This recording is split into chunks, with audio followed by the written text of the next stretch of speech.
Cada día, personas recién llegadas a Bilbao, personas que viven en la calle y personas recién salidas del hospital acuden al SMUS en busca de ayuda, ya sea en forma de alojamiento provisional, servicios de comedor, acceso al derecho de empadronamiento social y otras situaciones. Resulta paradójico que en el Bilbao de la Gabarra, del Guggenheim, del Tour, de la BBK Live, la ciudad que se muestra al mundo como un ejemplo de modernidad, sostenibilidad y hospitalidad, haya a diario cientos de personas viviendo en la calle y pasando hambre.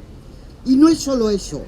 Además de vivir en situaciones críticas, estas personas no reciben ningún tipo de ayuda directa por parte del Ayuntamiento de Bilbao, que delega al SMUS la gestión de la emergencia, mientras es responsable tanto de la situación de pobreza como de la falta de recursos para gestionar dicha emergencia. Lehen nahikoa zen edozein goizetan SMUSen bulegoen ateetatik igarotzea, zerbitzu horrek duen baliabide falta larriaz jabetzeko. Artatuak izan nahi duten pertsonez osaturiko ilara amaigabeak goizaldetik, artatuak izatea lortzeko inolako bermerik gabe. Duina izatetik urruti dagoen tratua, tentsioak eta bertan zain dauden pertsona guztien egoeraren larritasunak zartatutako giroa.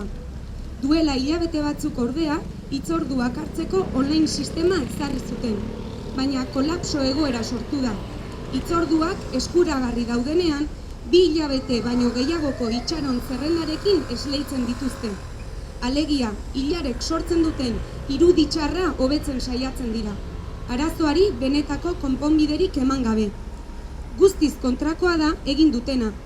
Erakundeek gose hilarei ematen dieten erantzuna blokeo egoera batean laburbiltzen da. Eta ez da gai izaten ari gizarte larrialdiko egoerei erantzuteko. Larrialdiak kudeatzen dituela dioen zerbitzu batek hitzorduak online eskaintzea, bere horretan kontraesakorra da. Izan ere, hitzorduak ez daude beti eskuragarri, eta eskuragarri daudenean, 2 hilabete baino gehiagoko itxaron zerrenda tarteko izan ohi da.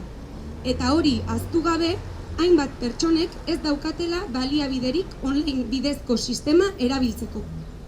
Por otro lado, la insuficiencia de recursos que el Ayuntamiento de Bilbao destina se manifiesta directamente en la saturación de los servicios e imposibilidad de proporcionar las ayudas básicas, agravando la precariedad de quienes acuden al SMUS.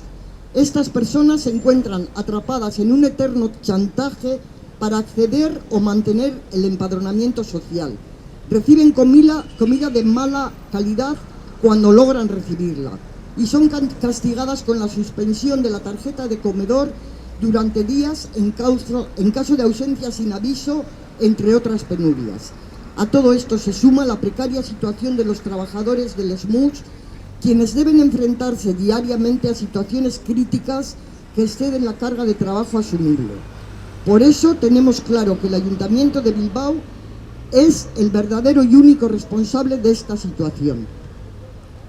Udal honek ez du galtzen aukerarik bere burua aurkezteko harrera eredu eta politika inklusiboen adibide gisa. Eta bien bitartean, kolektibo kalteberenak dira tratutxar eta abandonu hori jasatzen dutenak. Beste behin ere, horien artean daude pertsona migratzaileak, izan bizirik irauteko oinarrizko baliabideen bila iritsi berriak, izan hiri honetan bizi ahal izateko erroldatze soziala lortu nahian urteak daramatzatenak. Etxerik gabeko pertsonak eta beren familientzako janaria bermatzeko aukerarik ez dutenak, lan merkatutik kanporatutako emakumeak, zaintza lanak atzean dituztenak eta abar luze bat. Azken zenbaketa ofizialen arabera, 500 pertsona baino gehiagok egiten dute lo egunero kalean Bilbon. Hortxe beste gudu zelai bat, non Bilboko udalak pobreen aurkako gerrarekin jarraitzen duen.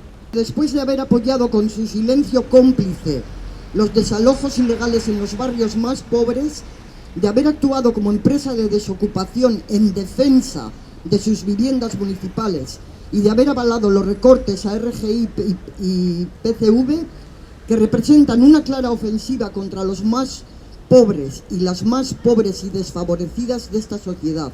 Las instituciones han decidido cortar el grifo y rebajar las ya pocas migajas que repartían para su lavado de cara y encubrimiento de sus verdaderas políticas. Bilbon ehunka pertsonak bizi duten larrialdi egoerarekin amaitzeko premiazko neurri eraginkorrak eskatzen ditugu. Esmusera jotzen duten pertsonek dituzten larrialdiak modu duin eta eraginkorrean kudeatzea exigitzen dugu. Bada garaia Bilboko udalak eskuak garbitzeari utzi diezaion eta bere erantzunkizuna bere gain har dezan. Pertsona guztiek bere egoera edozein dela ere merezi duten laguntza eta errespetua jasoko dutela bermatzeko. Así, Azetu, Herri Biltegia, Atxuri Harrera, Irala Harrera, Ongi Etorri Refugiatuak y Sos Racismo nos hemos unido en esta campaña de denuncia para exigir al Ayuntamiento de Bilbao que ponga fin a esta situación de emergencia, que destine los recursos que son necesarios y que garantice que en Bilbao no haya ni una persona más en la calle y ni una persona más pasando hambre. Ellos dicen que 500 personas duermen a diario en la calle. Nosotras sabemos que son muchas más. Por todo ello hemos reunido más de 1.500 firmas de vecinas y vecinos de Bilbao que entregaremos por registro para exigir al Ayuntamiento que tome cartas en el asunto de una vez.